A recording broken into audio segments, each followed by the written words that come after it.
What up, Laker Nation? You here with your boy Kareem. How you guys doing? Um, Today I want to talk to you guys, especially people who not subscribed to this channel, people who just probably just be in and out of the channel, whatever. But I'm not being cocky, but you giving yourself a disservice, man, because I called this shit. I called it earlier, right before the Sixers game, and I called it right after they lost last week. You got to play the kid Maxey. Tyrese Maxey, he has an NBA body. He's going to be a good player. And you have to play him. You can't look at it that he's a rookie, anything like that. Especially when you got guys who cannot do anything and who's struggling. And I'm going to give a little quick summary of myself. I've been playing basketball for years. I coach this game, not at a high level, but I coach. The rapper Cameron, he could vouch for me. You could, if any one of you see him, y'all can ask him. I coached him. We won a championship. He got MVP. He was a real good basketball player. He had like a scholarship and everything, and I won a couple championships. I played the game. I won championship. I know how to build the team. It's just that I'm here. I'm not on TV. So a lot of times you guys, the information, y'all look to the guys on TV and they word be born when it comes to you guys. And a lot of the guys I notice, they bandwagon. They look, okay, this guy got 300, $200,000, 200,000, 100,000 subscribers. He must know what he's talking about. But you guys, it's killing yourself not being subscribed to me, getting this information. Like I said, I'm not being cocky, but I know this game ain't too many people that know the game more than me in this world. Not just in this world, I'm saying. I've been around long enough. I saw enough basketball. I saw the game change. I know what to look for. I know how to build teams and different things like that. A lot of these coaches, everything is patterned with them. The key of being a coach, you have to switch it up. The key of being a GM, you got to change. They tell people, they telling, the league change. There's no use for centers. That's bullshit. There's no use for the low post game. That's bullcrap. All you need one player and a bunch of shooters. That's not true. Because like I said, I proved that about these so-called shooters. Bogdanovic, what happened with him? He's not lights out. He's supposed to be this high gun shooter. Hurdle had a good game today, but what happened to him in other games? And I could just go on and on to these so-called snipers that they don't even have really good games, don't really affect the game. You know what I mean? If they're not really shooting. And like I said, see Seth Curry, the difference with him, he can get his own shot. He got a good enough handle. He can get his own shot. So he's different. I don't put him in that box with guys who just basically spot up shooters. And they just there for one reason. Like I said, I've been doing this for a long time. Any guy, y'all could just go back and look at any video. Just listen to the information. I'm not saying I'm always right, but this is what it is. You must come to this channel and join the family, man. Because I'm constantly going to keep giving you some good stuff. No matter. See, one thing about me, it doesn't matter. I got to keep it real. I'm not going to do it, because he's a Laker, and be biased to Laker players. I'm not going to be biased to guys I like. Everybody know who I like. Even guys on other teams. I got to keep it 100% real. And like I said, I know this game inside out. Inside out. And let me tell you something, right?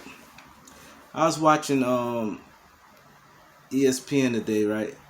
And I forgot who it was, but they was like, Mark Cuban got this guy in his ear. He's the guy was in jail, and he was, what did they say? He's a something. He got a record.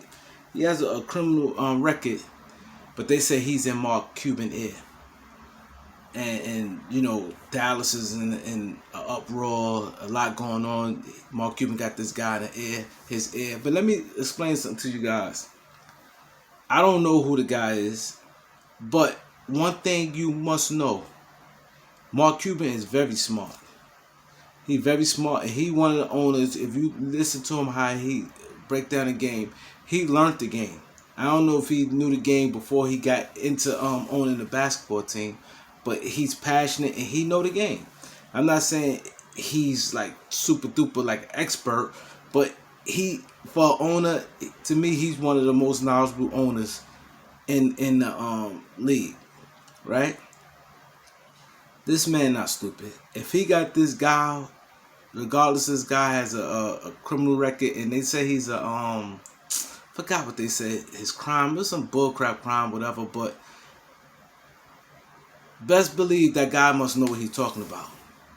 See, that's the problem. They quick to judge and bring up somebody's criminal history and things like that, and they make it look like a person. You got this person in your ear. He don't know what he's talking about, and he destroying your record. No, that's not true. Because right now you can put me on any franchise.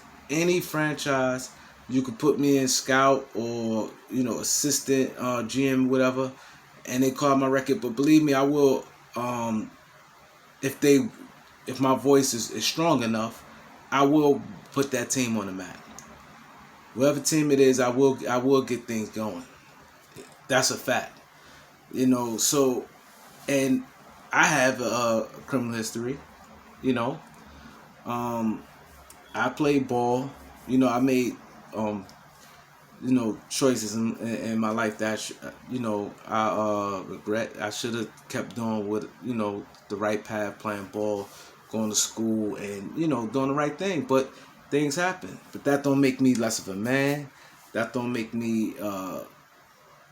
You shouldn't judge me as I shouldn't be in position if I'm qualified for a position, to be successful. Now I know I would never get interviewed for a team and anything, but let's say hypothetically if I would get interviewed and that we just talk basketball, I won't get hired because you're looking at that. That's the same thing like Jason Kidd, which I think was stupid. They said, "Oh, Jason Kidd, he can't coach this year because he had a case with domestic violence." But he's still a coach, and but maybe next year. I just think it's stupid.